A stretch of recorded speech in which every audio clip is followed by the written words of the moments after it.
Hey guys, welcome back to the channel, Hightop Sports. It is week one of free agency has come to a close. We're going to find ourselves in week two this week, and the Jacksonville Jaguars find themselves in a unique position alongside the Baltimore Ravens as the only two teams to not bring in a new face during week one free agency. Now, the Ravens have a little bit of an excuse as I have Lamar Gate going on, as I'm calling it, so there's a lot that they're dealing with Lamar Jackson. The Jaguars, however, don't have a gate, as I should say, happening. So what is it? What was the reason for not signing a new face? Are the Jaguars taking patient before action? We're going to talk about that today. So after coming off a record-breaking free agency signing back to last year, Jaguars were pretty much quiet during week one of free agency, losing a few key guys. See what I did there? To other teams, which, look, we're working those things out. Some of these guys we had to cut, make space. We can't sign everybody. We can't keep everybody due to the big contracts that were signed last year. Now, as a big Braves fan, I've learned from Alex A that signing, getting methodical in your deal signings allowed for you to build a team long-term. I know the NFL is a little bit different than baseball and long-term deals, but you're in a position right now where you could sign Josh Allen and Evan Ingram to long-term deals, investing in their talent, believing, hey, these guys are going to be the core of our team alongside Trevor Lawrence, right? Allowing for you to lock these two guys in, but also free up some space over the next few years. This is a Josh Allen contract year, which obviously you know how that works. If you take a gamble on him having a good year, you're more than likely going to lose out on him coming next year because you're not, be able to afford him, or he's going to ask for too much, and somebody will give it to him. So do you take this time right now to reconstruct that deal? Do you take that time right now to reconstruct Trevor Lawrence's deal as well? He's going into season 3 next year. Obviously, is his 4th season. Then he has that 5th option coming after that. So they're in a really peculiar situation on hey, how do we start building for the future? Again, I believe the Jaguars are in a win-now mentality with the AFC South probably at its down. It's been in a very long time. Indy starting over, essentially. The Texans never really got started, but they're starting over as well with Deshaun Watson going to Cleveland. They've got a big quarterback on their draft board as well. And the Titans are in a really unique kind of transition as well.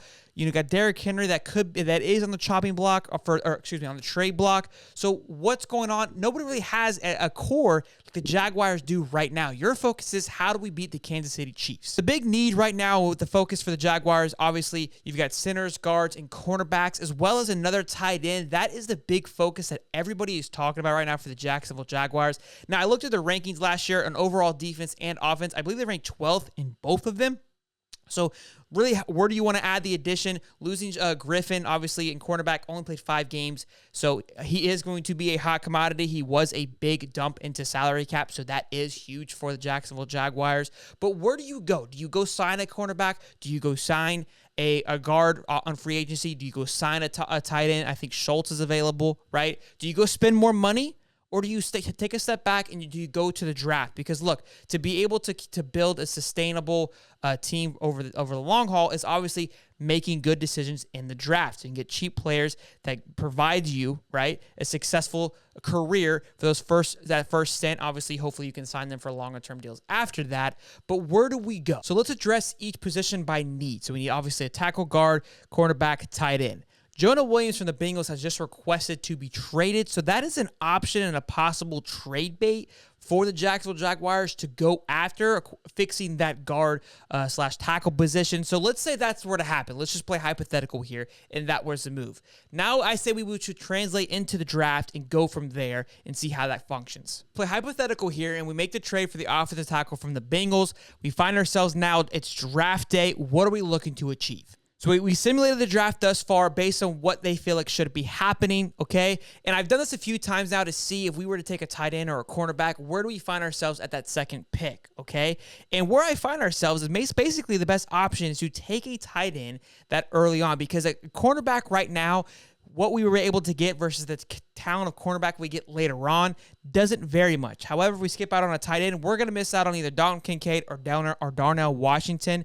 two absolute studs and what I like to call as absolute pacifiers for Trevor Lawrence. I watched Dalton Kincaid with Cam Rising against Utah, against Florida. The kid's an absolute beast. And the other great thing is, too, he's going to add to protection on that line. You're going to have Dalton Kincaid. Let's say, again, we make that trade for the offensive tackle, Evan Ingram. You've got a great line now established, and then two massive pacifiers in Evan Ingram and Dalton Kincaid for Trevor Lawrence. And I think we can all agree that amplifying that offense with the addition of Calvin Ridley is going to be something that gets not only the fans jazzed up, right, but the Jacksonville organization all in on Trevor Lawrence. Now, we're going to go ahead and take Dalton Kincaid. It's going to simulate all the way up to the next pick at 56, where I believe we should be going after the cornerback position, and it's going to give us a grade here at the end, but again, they feel like our needs are guard and center. They don't know that we made that trade, right, for Jonah, so we're going to take that into consideration, obviously, off the board. With the cornerback here, you've got Eli Ricks from Alabama, somebody that I've been interested in as well, Garrett Williams, and then Terese Hodges-Tomlinson from TCU. You can see their ADP here in their rank. Average draft position for Tomlinson is 102. Eli Ricks from Alabama. Let's take a look at his stats here. Overall grade of a 69. No interceptions in 2022 at Alabama. He had 1 and 4 in 2020, so he kind of declined, it looks like, over his time there at Alabama. And then you got Garrett Williams at Syracuse, had 2 interceptions last year. Look, I mean, I don't know much about these guys from Adam, but let's just go based on best available. Rank 49 for Garrett Williams. Let's say we get a steal here, and let's take Garrett. Okay, it's going to go ahead and give us a grade now based on just the first 2 rounds. Again, these guys were hoping to come in right away, so we got a B+ and a B off those 2 guys and adding those 2 additions. So with that mock draft and mock summary, we find ourselves filling in the holes that we need with tight end, cornerback, and guard. Now, and not much money's been spent because we got some salary cap available, which obviously is going to go to these rookie contracts, and we still have a little bit left over to fill in probably another guard, maybe defensive end. I know Jadeveon Clowney name's been getting tossed around a lot.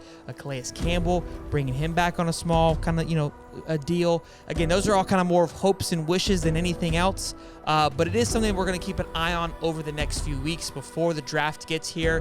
Hopefully the Jaguars make a little bit of noise. But look, I could find themselves in more of a putting a few pieces together, but they have to act now. They have to be in that mindset of win now, and hopefully they make some moves and make some adjustments to solidify, yes, we are here to win now. Hope you guys like today's content. Make sure you leave a comment. Let me know what you guys think is going to happen. Drop a like, sub. We go live every Wednesday at 8:35. See you guys in the next one. Peace.